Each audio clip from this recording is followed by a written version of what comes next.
Now among those who went up to worship at the festival were some Greeks. They came to Philip, who was from Bethsaida in Galilee, and they said to him, "Sir, we wish to see Jesus." Philip went and told Andrew, and then Andrew and Philip went and told Jesus. Jesus answered them, "The hour has come for the Son of Man to be glorified.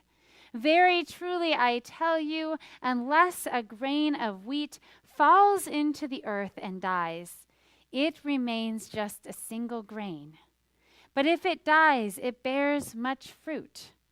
Those who love their life lose it, and those who hate their life in this world will keep it for eternal life. Whoever serves me must follow me, and where I am, there my servant will be also. Whoever serves me, the Father will honor. Now, my soul is troubled, and what should I say? Father, save me from this hour? No, it is for this reason that I have come to this hour. Father, glorify your name." Then a voice from heaven came and said, "I have glorified it, and I will glorify it again." The crowd standing there heard it and thought that it was thunder. Jesus answered. Others said, "An angel has spoken to him." But Jesus answered, "The voice has come for your sake, not for mine. Now is the judgment of the world. Now the ruler of this world will be driven out, and I, when I am lifted up from the earth, will draw all people to myself." He said this to indicate the kind of death that he was to die. The gospel of our Lord. Praise to you, O Christ. Please be seated. Grace and peace to you from God our Father and our Lord Jesus Christ. Amen. Sir, we wish to see Jesus. These Greeks from Bethsaida, that is, those who were non-Jewish, they had heard about this Jewish prophet who had been going around teaching, preaching, and healing. The word had gotten out, and now they wanted to see him too. And so they went to somebody who was from a place similar to them, and they kind of sidled up. "Please let us see him. Be our advocate so that we can see him." And that is indeed what they do. They go to Jesus, and then it seems like Jesus kind of ignores their request, right? Because he starts talking about his hour. Well, that's very John. John is all about the hour is not yet here. Oh, now here the hour is. Here we have the transition. Jesus has been saying the hour has not yet come. All of a sudden, the hour has come. Why now? Is it because the word has spread? Because Jesus, who promises that when he's raised up, all the nations will be drawn to him on the cross, that now he can trust that that time is fulfilled, because indeed the nations are already coming to him. In the Gospel of John, that makes sense. But what I wanted to focus on right now was this idea of seeing Jesus. During our Lenten journey, we try to be intentional to create more room in our busy lives, and that can be really hard, right? It means giving something up. It means letting go of an extra hour of TV. It means letting go of an extra hour or two of work, of volunteering. It means letting go of the noise in our own hearts and in our own minds in order to intentionally create space to sit with God. To sit with God and to see the one who is there with us so that we can look with a new perception and a new lens, that we can perceive a world where God is not apart from us or abandoned, but a world where God is very, very present. And this Lent, we have been in particular trying to see with a new lens how when the world says that we must be divided because of our differences, God says no to that on the cross. And on the cross, God breaks down barriers and says, "Come to me, all you who are weary and heavy laden, and I will give you rest for your souls." And so sometimes in the Lutheran Church, we don't love to give things up. We love to add something. What does that say about Lutherans, right? So this year, what we added is a severe weather shelter. We only had a few days of severe weather that we were able to serve at and open, so we decided to open on Wednesdays and Thursdays for 6 weeks, and it happened to be the 6 weeks of Lent. It happened to be this whole time of Lent.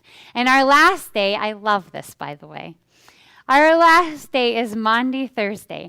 I can't tell you how many Maundy Thursdays I have washed people's feet, which I love because it makes me uncomfortable.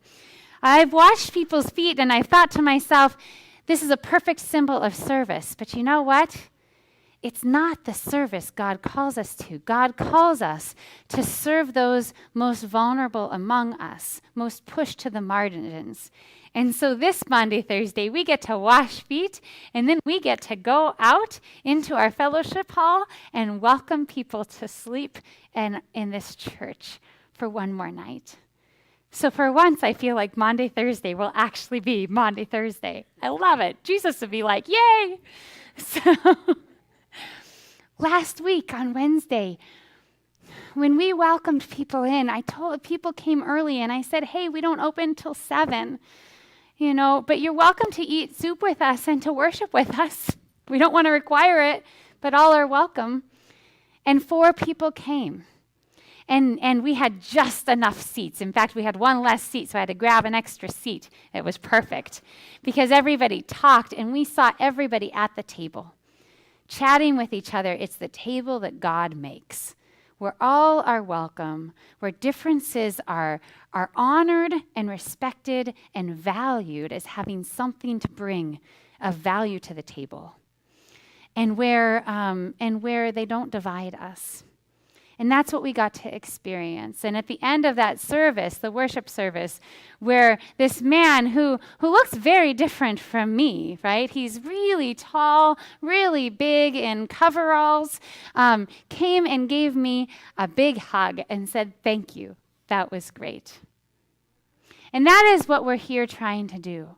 We're trying to look with new eyes at the people around us and to hear their stories. And so to help us with that today is Adam KRAVITZ, a dear friend. We're becoming friends, and that's really fun. I think we're kindred spirits. But Adam is here representing those who are homeless because he speaks as an advocate alongside people. And he was the founder with Ren Autry of Outsiders Inn. And so it is our pleasure and our joy to welcome you today, Adam, to share with us. Thank you for being here.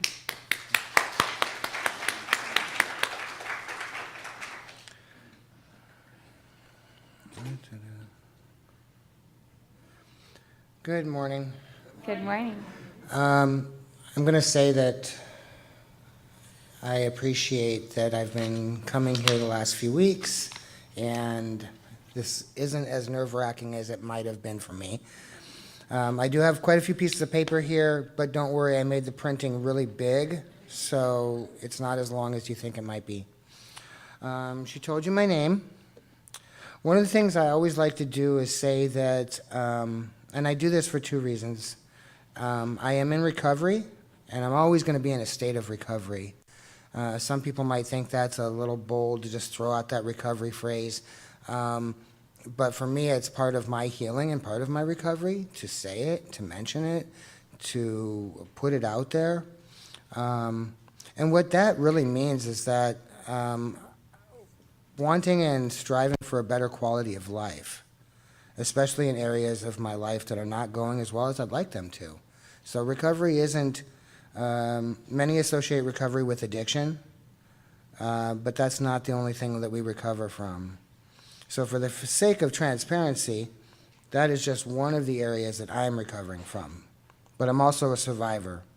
I'm a survivor of sexual, physical, and mental abuse, and trauma, quite a bit of trauma, that for the longest time left a very terrible impact on my life and didn't allow me to see the world in any kind of healthy way. Not really until I was in my 40s. That kind of dates me, but that's beside the point. As I was finally starting to establish some relationships in my life that were meaningful, like with my brothers and my family, that's when a lot of things started falling apart for me. And my brothers were also trying to find their way, but they were still in the midst of their pain. So in a short period of time, I started losing family members that I hadn't even figured out how to get close to yet. And it started with my mother, and drugs was a part of that, drugs and addiction. So my mother passed first, and then within a short period of time, I lost both my older brothers. And not realizing that that was going to have the kind of impact that it did have on me. Soon after that, I was married, and a divorce came about, which also drugs and alcohol had an impact on that. My next relationship produced a beautiful child, but without warning, they also left. So I went into a terrible tailspin. And that, the reason I tell you that is because there's a lot of reasons why people become homeless. For me, it was the tailspin of numerous amounts of things. For a lot of people, it could just be one thing. It could be, just the divorce, or just the death, or just a terrible car accident where they're injured and can't work no more. So there's 100 reasons why people do become unable to pay for a house any longer, or unable to hold on to their mental health any longer. For me, it was a lot of things. Really, I didn't want to love anyone ever again. That was what my brain said to me. So I chose to just stop caring about life, caring about my house, caring about my belongings, caring about anything.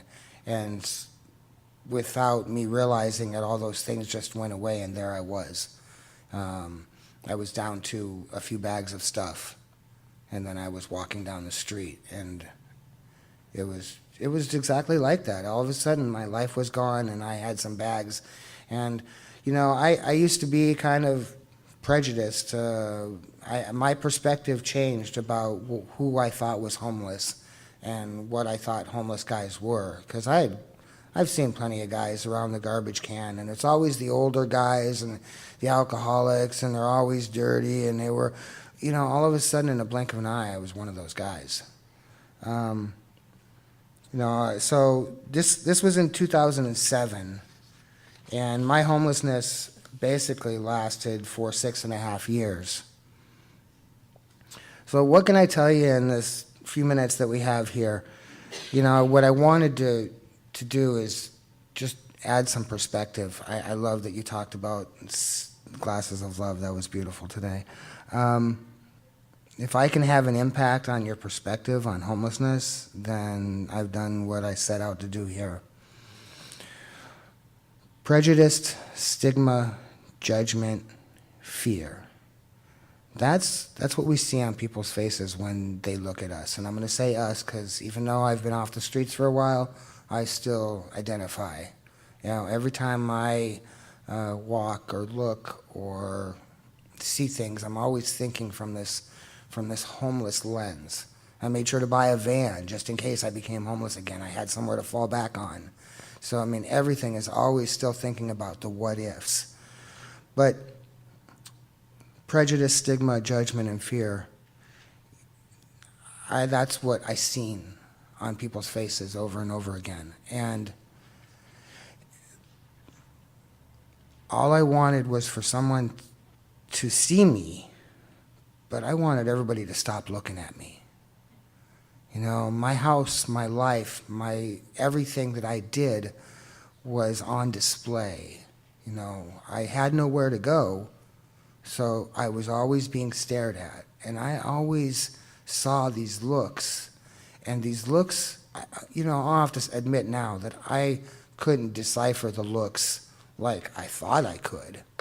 But my damaged trauma brain saw the worst in people's faces, and there were a lot of bad people, so I wasn't always wrong. But I mean, really, the point is that how could anybody see me when they were already looking at me in the way that I could see them looking at me? A person that's unhoused is just that, a person. And I like to call them economic refugees now, because the face of homelessness has really changed from the time I was homeless till now. In the last 5 years, it's really, really changed. There are so many more young people, so many more old people, so many more regular people that are just going through economic struggles more than anything else. It used to be mental health, and it used to be addiction, and now it's every category of person is out there. So when living outside, I had contact with two types of professions more than any other. There was two professions that I would see more than any other type of profession. And you think, well, what's that? The first was police. In the 5 years that I've been off the streets, I have not been stopped by a police officer once. In the 6.5 years that I was on the streets, I had 1 month, it was a dozen times alone. But I'm going to say well into the 50 to 75 times I was stopped by the police as a homeless person for no reason a lot of times. But more importantly, because Vancouverans, no offense to y'all, used the police, it felt that it was the police's job to take care of this problem. The shelter numbers haven't changed, and for years we used the police to police our homeless. Why do we have this problem? Homeless people are a problem. Well, they're people who are living on the streets, and what people see, not necessarily a problem. But it was the police's job. It still is the police's job in a lot of ways. And they felt that it was their job to confront, investigate, and round up the homeless people. It was a stereotype that all homeless people are criminals. And if you contact people enough times in a given period and uphold every little infraction, you will in fact arrest homeless people for camping, for drinking outside, for going to the bathroom outside, even for digging in a dumpster on private property. Now, can you imagine faulting a human being for digging in a dumpster to feed himself? True statement, one of my tickets, it's what they've done, it's what they do. How is that going to make a person feel knowing that they can't even dig in another person's garbage to feed themselves, and then on top of that, the tickets, the fines, the probation, that there's no way you can uphold going to see your probation officer, paying on fines when you're living outside. Up until a few years ago, camping wasn't even legal. So we were fining people and just keeping them where they were at. You see us everywhere because, we're not allowed to be anywhere. I want that to sink in. People we have way more homeless people. Where are they allowed to go? So one of the things that we talked about is what is the future of what are we going to do as a congregation, as a community? And one of those things is to promote the things that are going to promote healthy people. So you hear about the day center, you read the newspaper articles, you see the pushback from the neighborhoods. This is an area where you can speak up, where you can talk to, and you can go to city council meetings, and you can say, let's give people showers, let's give people lockers, let's give people dignity. Yes, they're going to be in that neighborhood more, but they're going to be walking out of that place cleaner, happier, with a look in their eyes that says, I can be a person, I can get a job now, I'm getting support, I'm getting love. So if you're thinking about what can you do in the future, that's one of my suggestions. The other group of people that I saw besides police officers were religious people. Some of them had an agenda. So I was not the guy that you see here. At that time, I was about 125 pounds. I had literally not showered in years. I did get a lot of my food from the trash cans. I was one of those guys that had conversations with myself. I would have conversations with God. I would have conversations with the car that just went by. I was very loud and emotional, and sometimes I wasn't even very nice. I was very angry. I would cry, I would sing, I would scream, everything pretty much on display. There's a lot of people in Hazelden that still know me. It became a point that actually I wouldn't give it up for the world. It gave me a confidence and a strength that I never had. But it was a process. I lived in front of everyone else, and so it got to a point where I didn't care what people thought.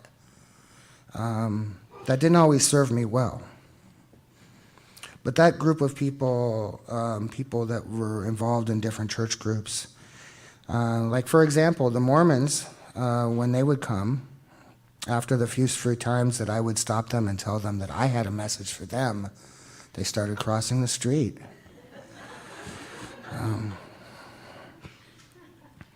My thinking is that I slept outside in God's living room.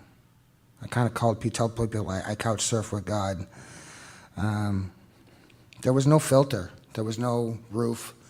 There was no saving me from the weather. There was no, I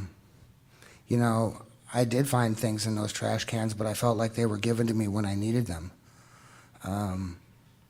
So I felt like I was finally starting to understand God. And so when people came and told me I had to think about him in a way that I didn't get or understand, I tried to explain to them my way. And that didn't always go over well. The Jehovah's Witnesses, when they would pull up in their fancy cars at the bus stop, because they always seem to catch me when I'm at the bus stop, they didn't like me questioning that. They didn't think that was right, that I should question that. But I always took the reading material, and I always found good things to read in the reading material. There was a minister that came up and talked to us at the off-ramp one time. He had all these rings on his fingers, and he smelled really, really good. It was fine until he proceeded to tell a pregnant girl who was trying to stay clean that her child was a sinner already. And then the boyfriend wanted to beat him up, and I had to be the go-in-between and kind of send this pastor packing, or minister. He was actually a minister.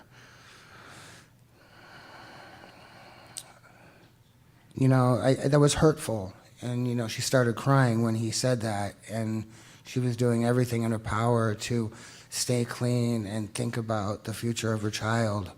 And that man said that her child was already a sinner. We didn't understand what that meant. All we knew is that you're just telling us we're bad, and it didn't work.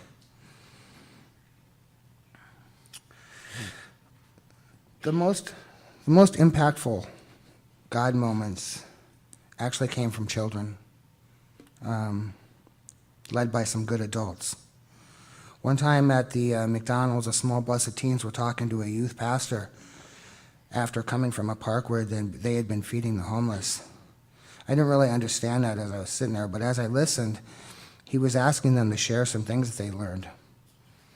And as they shared, you could hear that they had had some perspective revelations, such as, at first I was nervous, but he was really nice. And I don't know why I was scared of him just because he was dirty. You know, these children were just honestly sharing their feelings openly and revealing parts of themselves that they were prejudiced, but they realized that they shouldn't have been. And at this point, I realize what they're talking about, and I start crying. I'm at the table a little ways over from them. And as they're leaving, one of them noticed me and crying and asked me if I was okay. And I'm like, yeah, I'm okay. And the pastor stopped, and two people put their hands on me. And, you know, even the fact of someone touching me when you haven't been touched in years, it was so impactful. I thanked them, and I stopped the pastor, and I told him, you know, really emphatically, you know, this is exactly what I've been talking about. And you know, I'm waving my hands, and I'm crying, and I'm dirty, and you know, he told me that they had traveled down here from Longview, and that the purpose of their trip, and he emphasized that even just me stopping them and that it affected me, it was a win-win. It was such a God moment. Another time I was at the off-ramp, and I was really, really yelling at the world, and I was yelling at the cars, and no one cared about me, and no one was giving me a sandwich, and I was just mad. A little while later, a father and his two daughters came up to me, and they had witnessed me, and embarrassingly, that they had seen me because I wasn't very nice with my words. And I was like, I'm sorry, you guys saw me earlier, and he was like, oh, it's okay. Well, they brought me cucumber sandwiches and zucchini bread. You know, I've never had cucumber sandwiches before.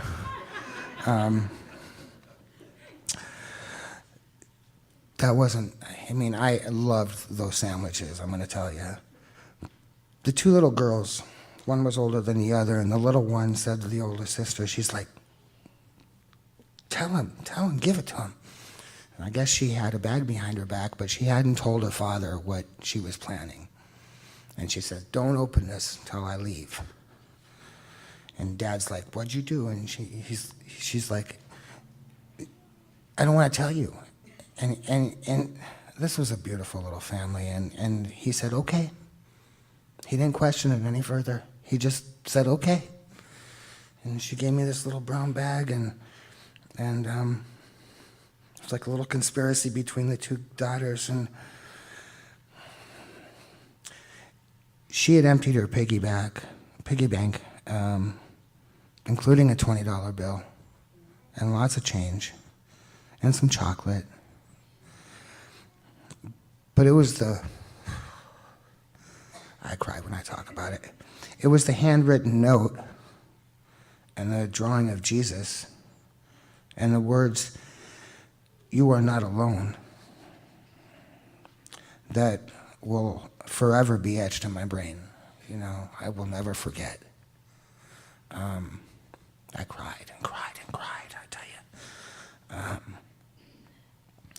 So part of my healing process was to make changes in Vancouver's perspective on homelessness. You know, it was one of these things that I kept. Contentment comes with purpose. It's one of my sayings. And I started realizing that I had to have a purpose to get out of there.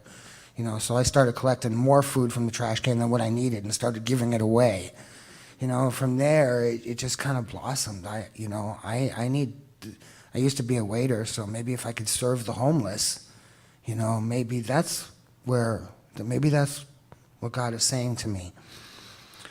So part of my healing process was to make changes in Vancouver's homelessness, and so that's why we started our nonprofit. And the main goal of our nonprofit, which we'll talk about later, is to change perspective, to really to advocate, to stand up for, to fight for rights. And we've actually been very quietly successful We've done it without getting paid, without worrying about funding, without grants. We just slowly, steadily been effectively advocating for change, telling people stories. So like the day center, the original day center, the 12 extra beds for women, the camping rights, the policies around homeless belongings, we were part of that, and also the rights of people when they are in their tents, and is that a home? Is your car a home? So we are involved in a lot of those different fights and arguments and advocating. We use social media to tell real human stories of love and compassion. And that's what we'll talk about later in the slides, and we'll talk a little bit about trauma, and we'll talk a little bit about some people that are on the streets and people you may know. But it's as simple as this: everyone functions better when they're showing love, compassion, and empathy. So thank you.